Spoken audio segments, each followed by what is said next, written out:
আজকে আমরা graph and পাই চার্টের দুইটা ফরম্যাট শিখবো। যে পরীক্ষাতে আমাদের গ্রাফ অথবা পাই চার্ট একটা আসে, খুবই গুরুত্বপূর্ণ টপিক এবং নাম্বার অনেক নাম্বার এখানে রেটিনের। তো আমরা একটা ফরম্যাট শিখলে অনেকগুলো গ্রাফ লিখতে পারবো, যে কোনো গ্রাফ লিখতে পারবো, পাই চার্টে শিখলে যে কোনো পাই চার্ট আমরা লিখতে পারবো। তো শুরুতে আমরা ইন্ট্রোডাকশন দিব। ইন্ট্রোডাকশন মানে সূচনা। আমরা জানি যে আমি তিনটে টাইটেল দিচ্ছি, তিনটার মধ্যে আমরা যে কোনো একটা ব্যবহার করবো। কেউ ব্যবহার করতে পারি the graph provide, the graph details with, অথবা দ্য গ্রাফ শো। বেশিরভাগ ক্ষেত্রে আমরা 3 নম্বরে বেশি ব্যবহার করি, দ্য গ্রাফ শো। যে বিষয় থাকবে এখানে আমরা তিনটে বিষয় বিষয় আমার কোশ্চেন লিখি থাকে। আমি কোশ্চেনটা ভালো করে পড়ে দেখবো যে ওখানে শো করে বিষয় লেখাই আছে, কোন বিষয় যে টপিকে বলবে ওই টপিকটা আমরা এখানে লিখবো।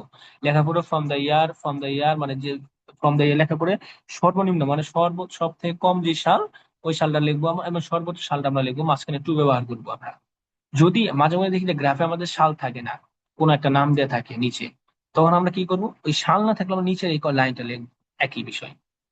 Yes, আমাদের ইন্ট্রোডাকশন শেষ। আমরা এখানে লিখবো according to the statistics of the graph. তারপরে এই তিনটে মধ্যে যে কোনো একটা ব্যবহার করবো, দ্যাট দ্য রেজাল্ট অফ বিষয়, বিষয় মানে ওই যে কোশ্চেনে যে বিষয় থাকবে ওই বিষয় is different from the graph. We can see that the highest rate, highest rate মানে এখানে ওই ওই গ্রাফে সর্বোচ্চ কত পার্সেন্ট আছে ওই পার্সেন্ট আমরা লিখবো। তারপর আমরা ইন ওই সালটা লিখবো, কত সালে আছে এটা। অন দ্য আদার হ্যান্ড, অপর দিকে আমরা দেখবো যে হাইস্ট দেখানোর পর আমরা দেখাবো লোয়েস্ট। লোয়েস্ট মানে সর্বোচ্চ কম বা সর্বনিম্ন যেটা আছে ওটা লেখার পর আমরা পরিমাণটা লিখবো, লেখার পর ইন ওটা কোন সালে ওই সালটা লিখবো আমরা। তারপর আমরা দেখবো there is remark noticeable, remarkable এবং একটা ব্যবহার করলেই হবে। Different between the high rate and the lowest rate, মানে সর্বোচ্চ এবং সর্বোচ্চ নিম্নমান পার্থক্য।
বানাইছিস থাম্বেল? বানাইছিস থাম্বেল? তাড়াতাড়ি বানাই, ইউটিউবে ভিডিও বানাই দিয়েছি।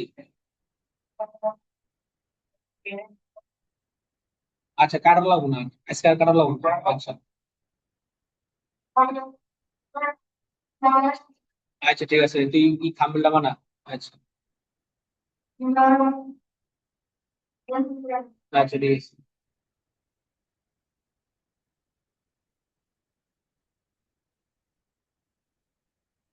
আমি তোরে ফোন দিয়েছি, খারাপ।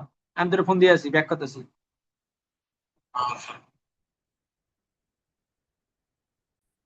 তা আমরা দ্যার ইজ এ নোটিসেবল অথবা রিমার্কেবল একটা ব্যবহার করো, different between the high rate and lowest rate.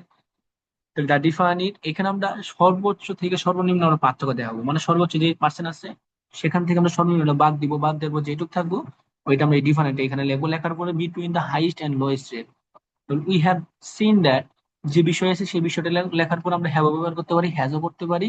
আবার হ্যাড, ইনক্রেসেড, এখন খেয়াল করেন এই তিনটে বার মধ্যে একটা বার ব্যবহার করার পর আমরা কি করবো, ইনক্রেসেড। যদি বাড়ে তাহলে ইনক্রেসেড লিখবো আমরা, যদি না বাড়ে তাহলে আমরা, যদি কমে তাহলে ডিক্রেসেড লিখবো আমরা। আবার যদি দেখি বাড়তেছে এবং কমতেছে, মানে একবার বাড়ে একবার কমে আবার কমে আবার বাড়ে এরকম হয়, তাহলে আমরা আপস এন্ড ডাউন লিখবো। লেখার পরে লিখে দিব। তারপর আমরা ইন সাল, মানে আমার প্রথম যে সাল থাকবে ওই সাল, বাকি সালগুলো আমরা লেখা শুরু করবো ক্রমান্বয়ে। ইন সাল লিখবো একটা, দ্য পার্সেন্টেজ অফ, যে বিষয় থেকে বিষয় লিখবো।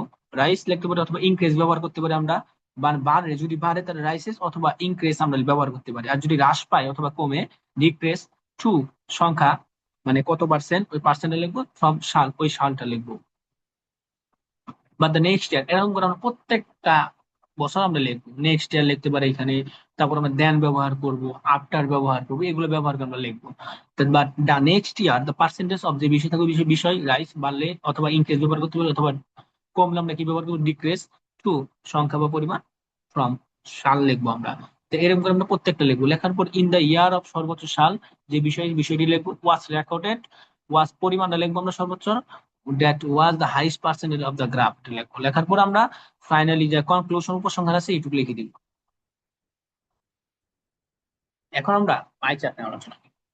পাই চার্ট, পাই চার্ট আসলে দৈনিক দিন অথবা কার্যকলাপ, অথবা দেখবো যে আমরা কত শিক্ষার্থী পাশ করেছে, শিক্ষার্থীর অবসর সময়, এগুলো নিয়ে বেশি আসে পরীক্ষার মধ্যে। তো পাই চার্টে আমরা আগে দেখবো বিষয়টা কি, এরকম লেখা থাকবে। এখানে একটা পাই চার্ট দিছি আমরা, যে এখানে বিষয়টা হলো স্টুডেন্ট ফেভারিট লেজার টাইম, মানে অ্যাক্টিভিটিস। তার মানে শিক্ষার্থীরা, ছাত্রছাত্রীরা যে অবসর সময় কি কোন কোন কাজে বেশি সময় ব্যয় করে। যেমন এখানে সোশ্যাল মিডিয়া আছে, প্লেয়িং গেম আছে, রিডিং বুকস আছে। এখানে রিডিং বুক দুইটা দেওয়া হয়েছে, আচ্ছা একটা মিস্টেক ধরে নিই। আমরা একটা আদার্স ধরে নিই তাহলে হবে।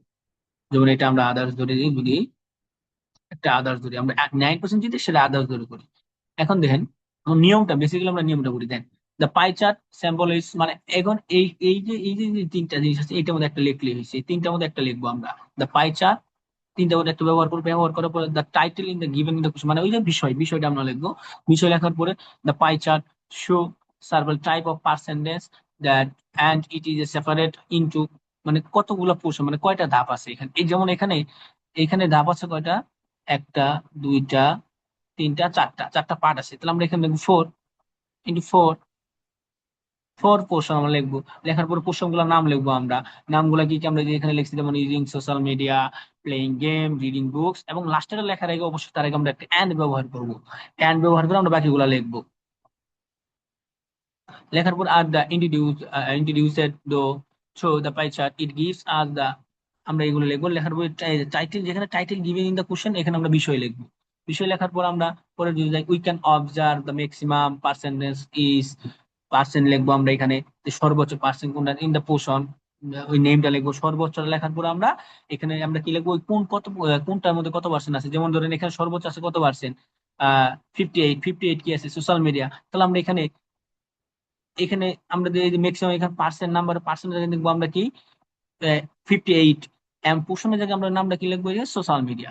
ওয়াইল দা লোয়েস্ট পার্সেন্ট, লোয়েস্ট মানে কি সর্বোচ্চ, সর্বনিম্ন, সর্বনিম্ন আমরা কি 9%, 9%। আমি একটু আগে বললাম এটা আদার্স ব্যবহার করবো আমরা। তে এখানে 9% দেওয়া, 9% দেওয়ার পর আমরা ইন দা আদার্স, এখানে আদার্স লিখবো। It the signifies that the name the largest composition, মানে পার্থক্যটা লিখবো আমরা, has the significance impact of the, বিষয়টা লিখবো আমরা। সেম আমরা এরকম করে লিখে যাবো, the pie chart display additional data providing the while the compulsory picture portion name, এরকম করে আমরা প্রত্যেকটা লিখে দেবো। একটা which it's the main has the second perform, মানে পরেরটা ধাপ লিখে দেবো আমরা। এটা যখন শেষ করবো আমরা, তারপর আমরা প্রথম থেকে একটা ধাপ বাকি যে থাকবো ওই ধাপগুলো লিখে দেবো ফলোইং যে। তারপরে সেম এই, এখানে একটা নাম লিখবো, এখানে কি লিখবো আমরা, পার্সেন্ট লিখবো। সেম সেম একইভাবে দ্য ফোর্থ লেভেল, মানে আমরা পরবর্তী লেভেলে যাই, যে কই লেভেল থাকবো আমরা লেভেল গুলো লেখার পরে দ্য টাইটেল, এখানে আমরা কি করবো, যে বিষয়ের নাম লিখবো। লেখার পরে আমরা পরের একটা প্রশ্ন লিখবো। ধরুন এখানে আমি কি লিখছিলাম, আদার্স লিখছিলাম, তারপরে আমি আরেকটা লিখলাম কি, প্লেইং গেমস লিখলাম। তো এখানে আমরা প্লেইং গেমস লিখলাম, এখানে আমরা প্লেইং গেম লিখলাম, প্লেইং গেম শেষ, আমরা এখানে আরেকটা লিখবো। এরকম করে আমরা প্রত্যেকটা ধাপ আমার লিখতে হবে। আর যেখানে টাইটেল দিয়ে, title given in the question আছে, সেখানে আমরা শুধু বিষয় লিখবো। আর পোর্শন নেম, পার্সেন্ট নেম, পোর্শনের যে নেমের জায়গায় নাম লিখবো, আর পার্সেন্টের জায়গায় আমরা কি লিখবো, পার্সেন্ট নাম লিখবো। এরকম করে লেভেল আমি 6 লেভেল পর্যন্ত দিচ্ছি। 6 লেভেল ম্যাক্সিমাম থাকে না, আমরা 6 লেভেল পর্যন্ত দিচ্ছি। যে কয় লেভেল থাকবে ওই লেভেল পর্যন্ত আমরা লিখবো। জাস্ট যখন আমার প্রত্যেকটা লেভেল যখন আমার লেখা শেষ হয়ে যাবে, তখন ফাইনালি, ঠিক আছে, untitledly in the final phrase we find the portion name is the number of, ঠিক আছে। ফাইনালি মানে এটা আমরা যদি শেষে, যখন শেষেটা লিখবো তখন আমরা এটা ব্যবহার করবো, শেষেরটা। আফটার, তারপর বা আছে, লেখার পর আমরা লিখে দিব, শেষ। এই হলো আমার pie chart and graph chart, একদম ইজি। পরীক্ষার মধ্যে যদি আমরা এই একটা নিয়ম মুখস্থ করি, তাহলে আমরা পরীক্ষায় আমরা যে নাম্বার আছে আশা করি ভালো নাম্বার পাবো, ভালো মার্কস পাবো। তো আজকের মতো এখানেই শেষ। আল্লাহ হাফেজ।